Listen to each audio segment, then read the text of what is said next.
Shalom, warriors, and welcome to the Daily Warfare Drop with Raphael Rabbi.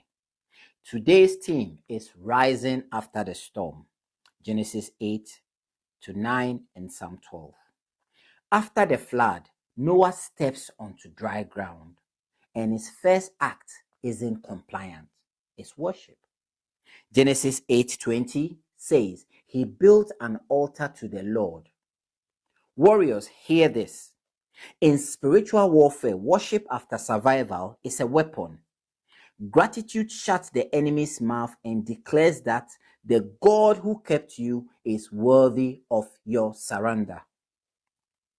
God seals his covenant with a rainbow, his sign of mercy and faithfulness. But notice this, even after deliverance, Noah's family faces new battles, temptation, dishonor, and shame. The lesson is clear here.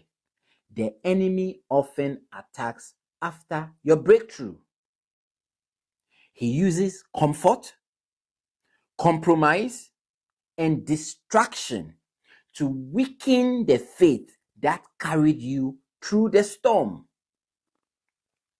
Psalm 12 exposes another strategy of the enemy: deception, corruption, and destructive speech. As we know, the tongue is a weapon and can destroy.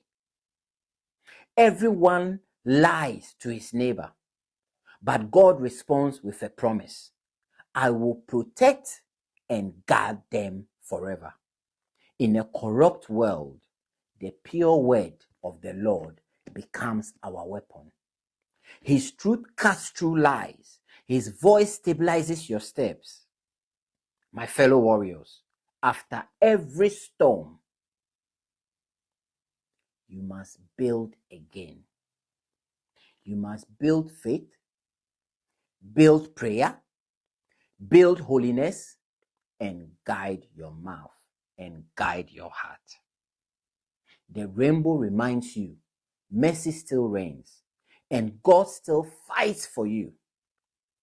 Rise after the storm and rise in strength. My fellow warriors, this is the Warfare Drop with Raphael Rabbi.